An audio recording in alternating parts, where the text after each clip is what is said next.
So nandito tayo mismo sa may Intramuros na kung saan nasasalubong natin yung karamihan na mga kapatid na nanggaling mismo doon sa Quirino Grandstand.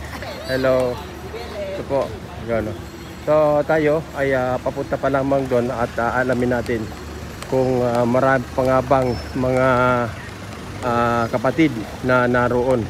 Dahil kapansin-pansin, marami pa rin pong mga kapatid naman na patungo na doon.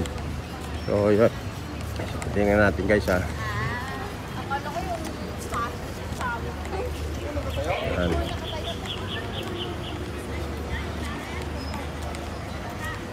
Medyo may naririnig-rinig na po akong sound system na nagmumula doon sa Quirino Grandstand. Yun po yung hudyat na malapit-lapit na po tayo mga kababayan at mga kapatid. Ayan.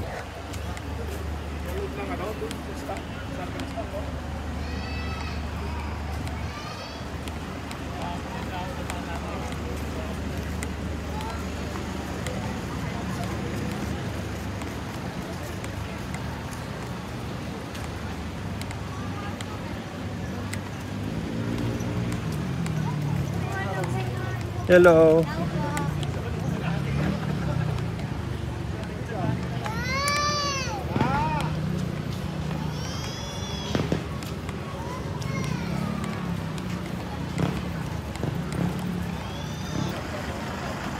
Hello po. Hello. Morning. Hi.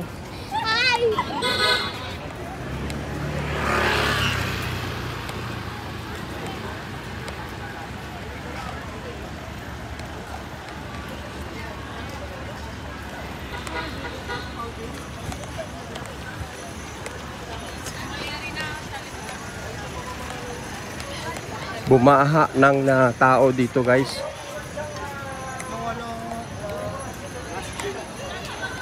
Ito.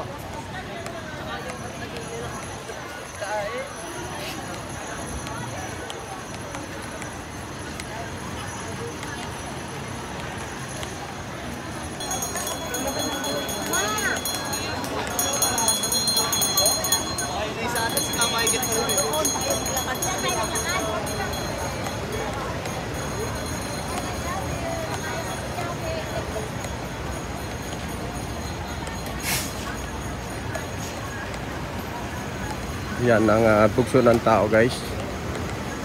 So hindi pa rin mapatid-patid.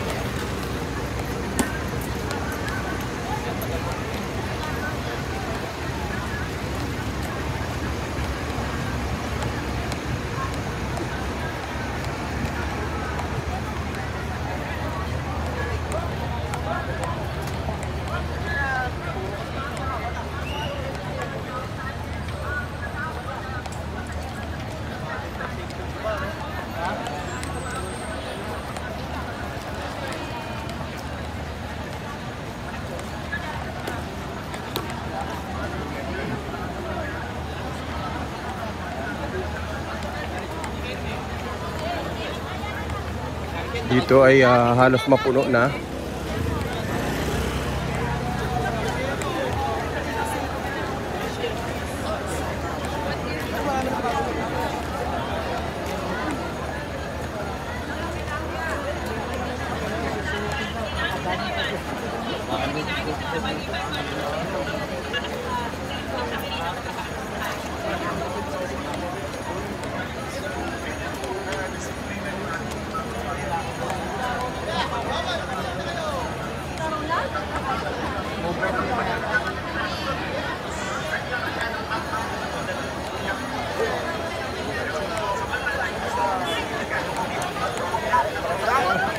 Mga halos lahat ay naka-white.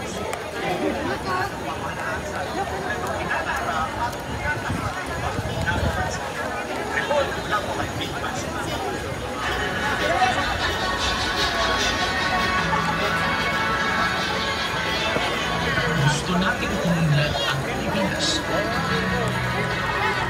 Hindi lang para sa ilan, hindi para sa lahat.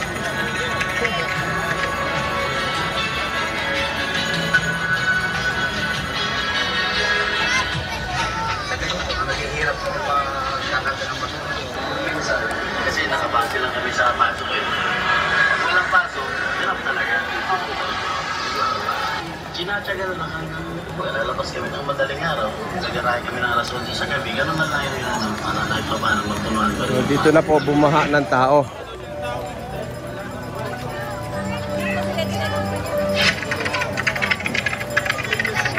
Kung meron man mga trabaho, hindi naman sapat ang kinikita para sa mga pangangailangan sa araw-araw.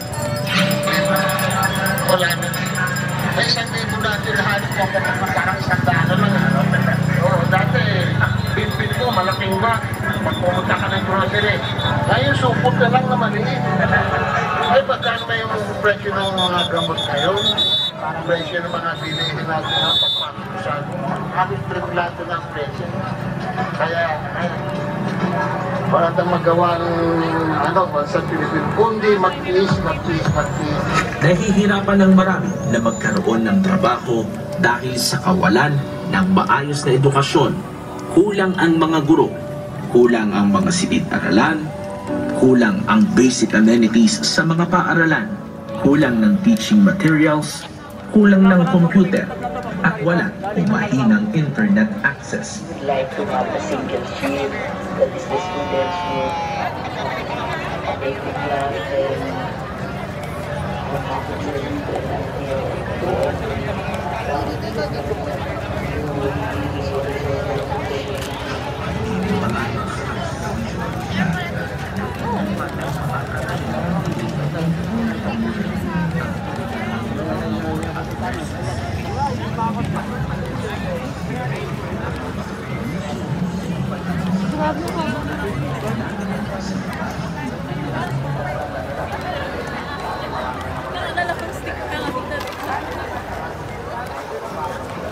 Yasan mo yung ano kung ano.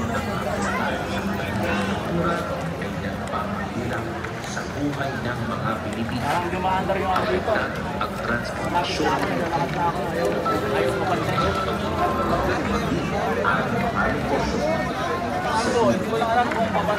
ito ay ang mga mamamayan. mahirap naman talaga, mahirap naman yan pag ganyan. Laking kabawasan naman sa kita namin yan. Kasi paano lang kinikita namin sa ganyan, wala pang pa. Wala na talaga. Wala pang kita eh. Kaya kailangan sumagat hanggang mamaya para sa pamilya. Tiyagaan na lang sa biyahe. Paramihan na lang ng biyahe para kumita. Pagka tumas ang diesel, boss, kita namin. Lalo na kapag dumarating ang mga kalamidad. Ang mga bagyo na nagdudulot ng malawakang pagbaha.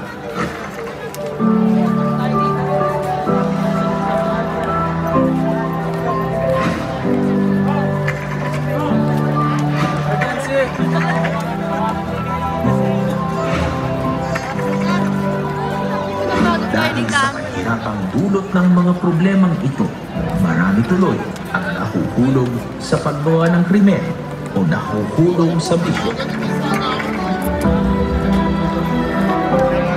Malaki ang magagawa ng mga pinuno ng ating bansa para lutasin ang mga problemang ito.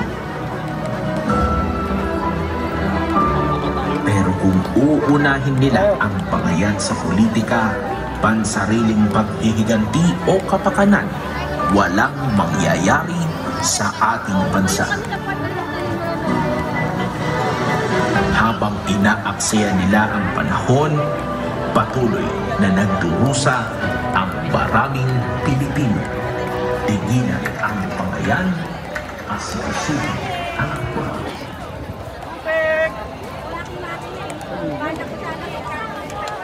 Sabi-sabi lang.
Sa dami po ng member ng Iglesia ni Cristo, kaya halos kulangin po yung portalit na inihanda dito, no? Kaya nakikita natin yung ating mga kababayan nakapila rin po dito sa public restroom o public toilet dito sa may Luneta.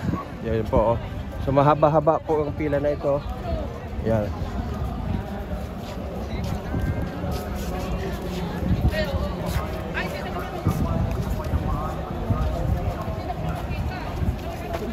Napakadami. Hanggang dito sa may Chinese Garden ay puno ng Iglesia ni Cristo, mga member ng Iglesia ni Cristo.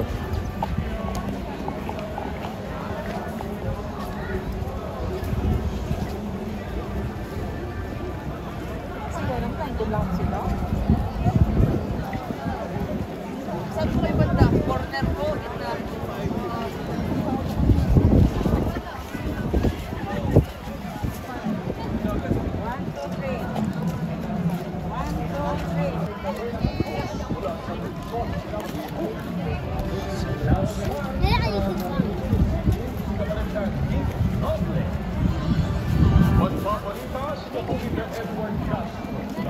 Yung meron lang mga LED.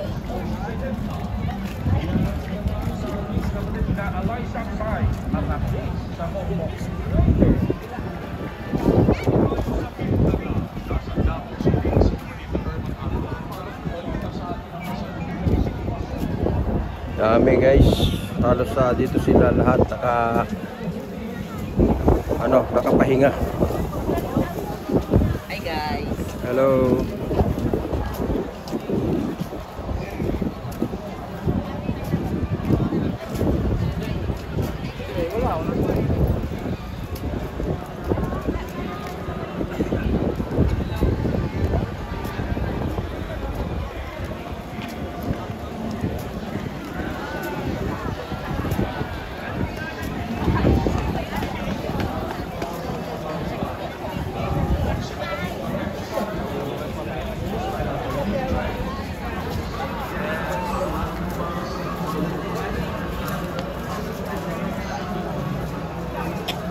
So, grabe. Lapitan natin yung grandstand.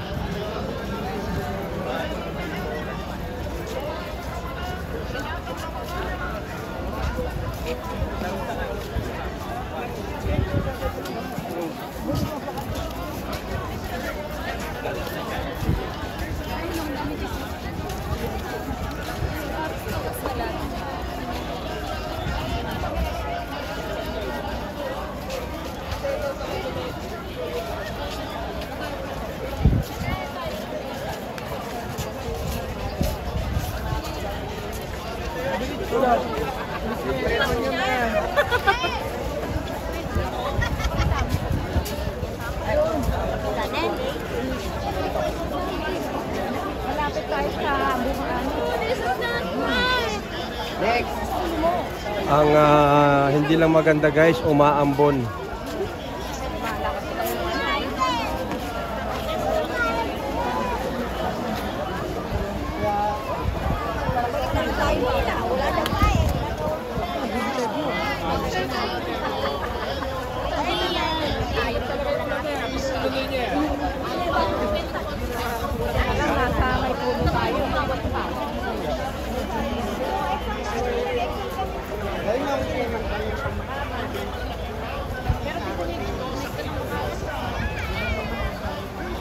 Yan, bumalik po yung ating signal.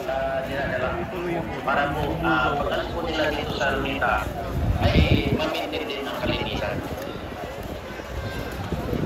Ito.